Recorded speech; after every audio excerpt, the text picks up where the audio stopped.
자, 지금 제가 드린 얘기는 어떻게 보면 앞서서 현재 흐름을 먼저 추정하고 설명드리고 있었던 사람이 드린 얘기이기 때문에 조금 그동안은 어떻게 보면 좋지 않은 얘기가 있을 수 있기 때문에 불편할 수 있었다면 지금 드린 얘기는 조금 신중히 들어보셔도 제가 볼 땐 괜찮을 것 같습니다. 자, 안녕하십니까. 하승항 송대표입니다. 2024년도 9월 4일 수요일 현재 시간 오전 10시 29분 지나고 있습니다. 시장 상황이 좀 긴박해서 많은 분들께서 좀 고통스러울 시기라 보여져서 제가 조금 일찍 여러분들의 답답한 마음을 풀어드리고자 영상을 먼저 촬영합니다. 제가 가장 우려했던 흐름입니다. 지금 나온 흐름이 제가 가장 우려했던 흐름인데 결국은 나와서 참 안타깝기도 하지만 이제 까다롭기도 한 상황이 되어 버렸습니다.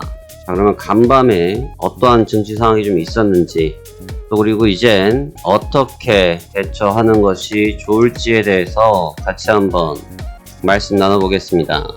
자, 지금 제가 드린 얘기는 어떻게 보면 앞서서 현재 흐름을 먼저 추정하고 설명드리고 있었던 사람이 드린 얘기이기 때문에 조금 그동안은 어떻게 보면 좋지 않은 얘기가 있을 수 있기 때문에 불편할 수 있었다면 지금 드린 얘기는 조금 신중히 들어보셔도 제가 볼 땐 괜찮을 것 같습니다. 자, 먼저 간밤에 마감했던 다우지수부터 설명드리겠습니다. 새벽에 마감했던 다우지수는 전장 대비해서 626포인트 1.51%가 하락한 4936포인트에서 하락 마감했습니다. 일단 고가에서 계속 고점 갱신을 하고 있던 부분, 제가 어제 딱 이 부분을 설명을 드렸죠. 갑자기 꺾어버린다. 갑자기 흐름 꺾어버린다. 그러니까 이건 뭐 손도 못 대고 꺾어버리는 상황인 거거든요. 그러니까 손도 대지 못한 상태에서 그대로 꺾어버리면서 급락성이 나왔는데, 자, 주가만 보면은 정말 안 좋습니다. 주가만 보면 정말 안 좋고 흐름도 안 좋은데 옆에 나스닥과 S&P 마저 보고 설명드릴게요. 다우지수는 그래도 좀 양반인데 가장 치명타를 많이 받은 것은 나스닥입니다. 나스닥은 전장 대비해서 3.26% 577포인트가 급락한 17,136포인트에서 하락 마감이 됐습니다. 이 부분이 왜 안 좋느냐면 일단 제가 이제 등수를 매겨드렸던 적이 있죠. 등수를 하면 다우지수, 나스닥, S&P가 있는데 다우가 1등, S&P가 2등, 나스닥이 3번이었거든요. 그러니까 나스닥이 가장 덜 반등했던 상태. 물론 기존에는 많이 올랐었지만 근데 이제 가장 더뎠던 친구가 지금 데미지를 많이 받았어요. 그러니까 못난 놈이 더 못나졌다. 이게 이제 제일 나쁜 상황이고 2등이었던 S&P 500 또한 2.12% 119포인트 하락하면서 5,500포인트에서 하락 마감했습니다. 다들 지금 고점에서 밀린 태도가 별로 안 좋아요. 차라리 나스닥이 제가 볼 때는 다우지수보다 나스닥이 훨씬 낫습니다. 왜냐하면 얘는 어차피 우상향을 했다가 우하향을 한 상태에서 조정 중에 조정이 깊이 들어온 거기 때문에 그나마 양반이고 대비가 좀 어느 정도 됐다. 이 친구는. 그런데 다른 쪽 친구들은 대비가 안 된 상태에서 두들겨 맞아버렸기 때문에 분위기가 좋지 못한 거죠. 분위기가 좋지 못한 겁니다. 그래서 조금 안 좋은 상태인데 이제 이 부분이 왜 그러느냐라고 보면 현물이 조금 치명상을 많이 입었다. 현물 쪽이 너무 치명상을 입었다. 그래서 뭐 엔비디아 쓰러져 버렸고 뭐 TSMC, 인텔 뭐 이런 종목군들이 전부 다 밀려버렸기 때문에 주가가 조정을 받았는데 그간 가장 우려했던 엔비디아죠. 엔비디아가 이제 반응 탄력도가 좀 떨어지기 시작했다. 이 자금의 이동에 대해서 계속 설명을 드렸는데 이 자금의 이동 자체가 원래 이제 빅테크가 대장이었잖아요. 빅테크를 위주로 해서 글로벌 증시 및 미국 증시 전체적으로 붐업이 됐던 상태였단 말이죠. 근데 최근에 가장 단편적으로 볼 수 있었던 것은 정말 지난 6월 분기점만 놓고 봐도 엔비디아 실적 발표 소식만 나와도 그냥 무조건 묻지마 매수였잖아요. 묻지마 매수였고 야 묻지마 강해 이거였지 않습니까? 근데 지난 실적을 기점에서 그 느낌이 달라졌단 말이에요. 그러면서 엔비디아가 제가 계속 설명드리고 있던 게 뭐였어요? 탄력이 좀 떨어졌다. 근데 이 탄력이 떨어진 부분, 이거는 이제 실적과 관계없다 말씀드렸죠. 엔비디아는 공익임선달이 따로 없다. 마진율이 70% 넘는 게 말이 되냐. 공익임선달이 따로 없다. 제가 그런 예시를 들어드렸지 않습니까?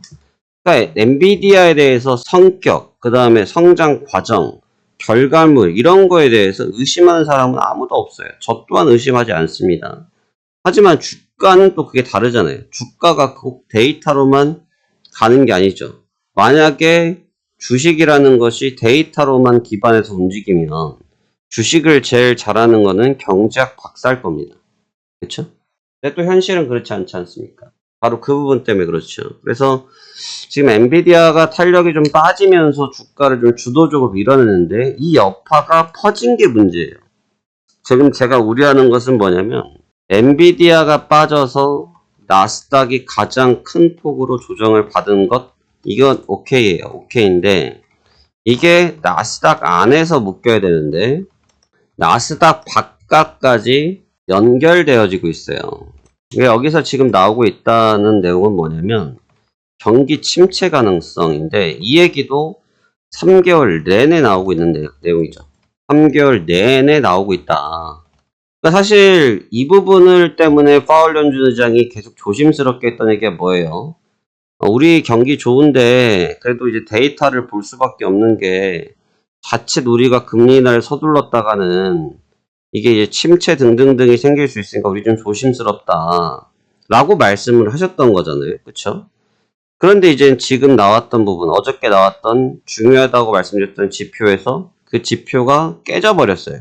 ISM 지수라든지 해당 지표들이 밀려버렸습니다. 그러니까 지표가 밀렸다는 거는 지표가 예상치보다 조금 후퇴를 해버렸죠.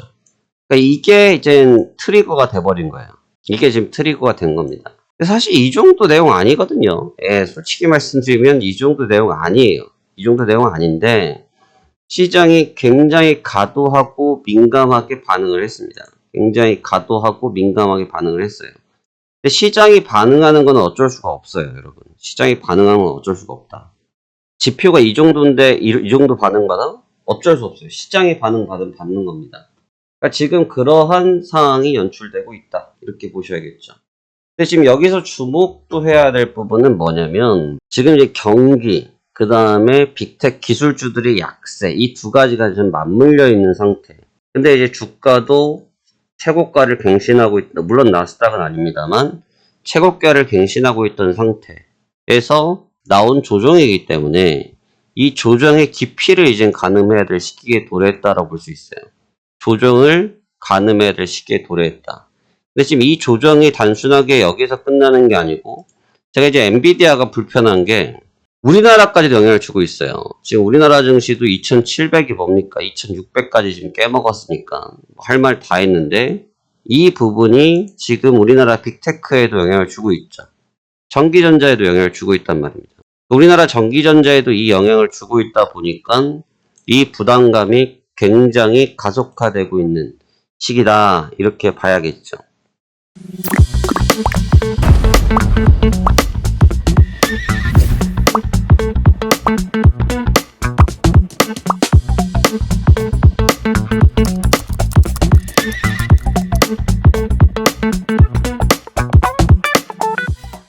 그래서 지금은 이제 중요한 전략 구간입니다. 중요한 전략 구간인데 일단 제가 어제 매매 영상 올라가 있을 겁니다. 제가 어제 매매 영상과 시황 영상을 보면 어제 매매를 최대한 빨리 끝내겠다라고 말씀을 드렸어요. 본장이 열리기 전에 매매를 빨리 끝내는 게 목적이다라는 말씀을 드렸는데 그 뒷얘기를 기억해 보셔야 됩니다. 그 뒷얘기를 제가 뭐라고 말씀을 드렸습니까? 이게 그저께 하루 쉬다 보니까 9월 첫 거래일이라서 시장이 좀 과도하게 해석하는 경우가 있다. 그래서 변동성 자체가 내가 모르는, 내가 예상하지 않은, 저는 죄송한 얘기입니다만 19,000이 깨지는 건 저도 계산하지 않았어요. 네, 저는 제가 맞췄다는 얘기 하지 않습니다. 저는 19,000이 깨질 거라고는 전혀 예상하지 않고 있었습니다. 19,340, 340, 50대 깨지면 흘러내릴 것으로 보고 있지만 전 19,000이 깨질 거라고 어제 계산하지 않았고 어제 매매가 끝난 이후에 저는 가볍게 그냥 시장 분석만 했지 트레이딩은 더 이상 하지 않았어요. 근데 새벽에 보니까 19,000 깨질 때 이거 좀 심각하구나 생각을 했죠. 그래서 이제 오늘장이 좀 분수령인데 왜 오늘장이 분수령이냐면 방금 말씀드렸던 것처럼 두 가지 의견이 좀 중첩됩니다. 첫 번째로는 어제 변동성이 가도했냐 가도하지 않았냐 그건 제가 판단할 일이 아니에요. 제가 판단할 수 있는 일은 아닌데 경험상 데이터상 놓고 볼 때 우선 지난 새벽의 파동은 가도했다 봅니다. 참고로 저는 어저께 오전에 저는 매도를 봅니다. 매수는 생각이 없습니다. 그래서 어제 매도를 찍고 있다가 매수 반등해서 한번 손절을 당했지만 바로 매도를 쳐서 수익을 크게 키우고 마감을 쳤는데 매수는 지금 자리에 저는 생각이 아예 없어요. 원래도 없었어요. 그러니까 시장 자체는 저는 이제 눌려야 된다고 봤던 거죠. 근데 그런 사람이 봤을 때도 일단 새벽 파동 자체는 가했다고 좀 봅니다. 저는 가했다고 봐요. 그러니까 가했다고 보기 때문에 일단은 기술적인 반발력을 줄 건데 이 가했다고 보는 이유 중에는 방금 말씀드렸던 것처럼 하루 휴장했던 효과 때문에 그 다음에 월초 효과 또는 월말 효과가 겹쳐버렸어요. 8월 말 효과 월말과 9월 초거래가 어저께 하루에 집중되다 보니까 시장의 민감도가 굉장히 극대화될 수밖에 없었습니다. 그 부분이 어저께 영향을 좀 많이 줬던 것 같아요. 그래서 오늘장이 제가 볼 때는 굉장히 중요한 분수령인데 조정을 받더라도 브레이크가 걸리는 조정과 브레이크가 안 걸리는 조정 결이 좀 다릅니다.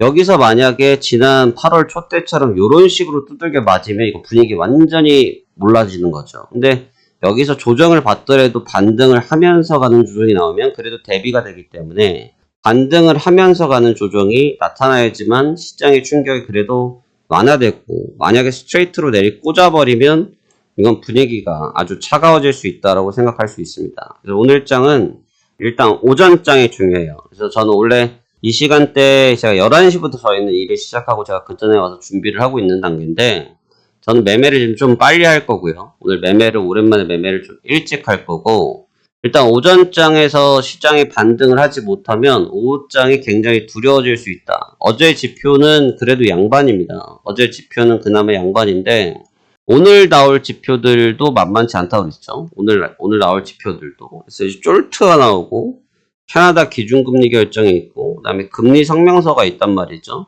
안 그래도 어제 시장을 밀어냈던 것 중에 가장 두려웠던 가장 불편했던 측면이 경기 침체와 관련된 지표 데이터 때문에 해석이 그렇게 이루어진 거거든요. 여기다 대놓고 캐나다 쪽에서 통화정책에 관련돼서 발언이 조금 어중간하게 나타나면 시장이 아주 민감하게 나타날 수 있어요. 그래서 어제보다 오늘이 더 까다로울 수 있다. 그래서 이제 오늘 전략은 저는 어제랑 동일한 전략을 쓸 거예요. 무슨 말씀이냐면 오전에 최대한 빨리 매매를 끝내볼 겁니다. 저는 오늘 오후까지도 보고 싶은 생각이 없어요. 왜냐하면 아시아 증시를 표방하시면 돼요. 아시아 증시를 표방하시면 되는데 지금 아시아 증시를 보시면 갭하락을 크게 맞았죠.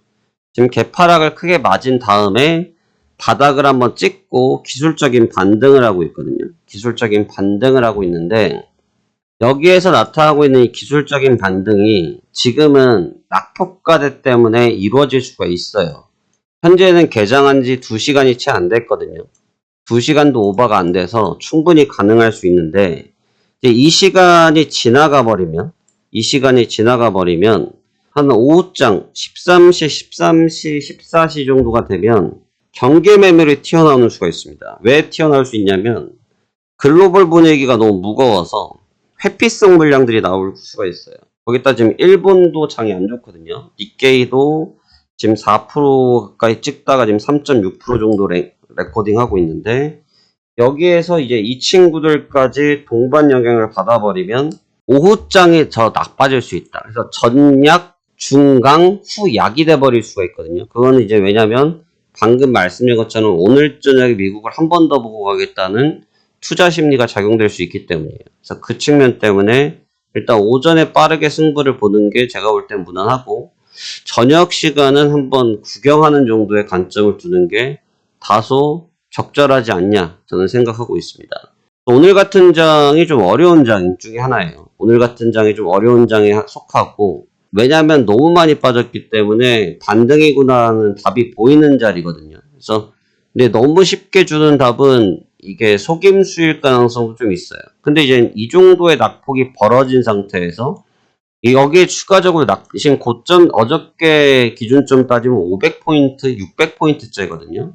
여기서 레코딩 따라서 더 내려간다라고 보기도 사실 만만치가 않단 말이죠. 그러면 여기에서 주가가 브레이크가 멈추는 게 통상적인 정서인데, 이 정서가 맥히지 않으면 아주 미미한 시점이 될 수 있다. 저는 그렇게 보고 있습니다. 시장이 갑작스럽게 너무 좀 어려워져서 굉장히 좀 당황하실 수 있으신데요. 당황하지 마시고 최대한 집중을 잘 하셔서 대응하셔야 될 것 같고요. 중요한 것은 시장의 논리를 좀 이해해야 된다. 그러니까 지금 여기서 내용은 제가 어제 말씀드리기에 어떤 말씀을 드렸냐. 재료는 그 뒤에 갖다 붙이는 거지 않습니까? 라는 말씀을 드렸죠. 재료는 그 뒤에 갖다 붙이는 겁니다. 그러니까 재료는 뒤에 갖다 붙이는 거고, 시장의 시세는 먼저 이루어지는 거죠. 그렇기 때문에 재료에 대해서 너무 집약하시기보다는 현재 돌아가고 있는 판세를 좀 더 정확하게 읽으시는 게 맞지, 그냥 맹목적인 판단은 좀 좋지 않을 수 있다. 그리고 시장을 지탱하고 있던 현물들이 지금 너무 약하다라고 할 수 있지만, 사실 이 약한 증후군은 제가 매일매일 올려드리고 있는 브리핑 영상만 보셔도 제가 현물 이야기 맨날 해드리고 있어요. 이미 이 증후군은 일주일 전부터, 현물들이 약한 상황들은 일주일 전부터였어요. 일주일 전이 뭐예요? 거의 2주입니다. 그러니까 지금 이 현물이 갑자기 나빠진 게 아니란 말이죠. 근데 이제 이 측면이 시장의 트리거로 굉장히 가속화될 것인지 아닌지를 구분하는 장이기 때문에, 단순하게 엔비디아가 빠졌냐, 인텔이 망가지냐 이런 논리로 접근하는 것은 바람직하지 않을 수 있다 이거예요. 그래서 긴급한 상황이고 위기 상황이겠지만 시장 준비를 잘 하시면 충분히 대응하실 수 있고요. 실시간적으로 대응은 못 해드리겠습니다만, 이 어려운 시장 대응책이 필요하신 분들은 화면 하단부에 있는 텔레그램 주소 통해서 확인하시고 도움 받으실 수 있으면 여러분들의 필요한 정보들은 직접 숙지하셔서 활용해 보시길 바라겠습니다. 자, 그럼 오늘도 파이팅 하시길 바라겠고요. 너무 서둘지 마십시오. 기회는 반드시 옵니다. 여러분들의 성공 투자를 기원합니다. 감사합니다. 파생한 송 대표였습니다.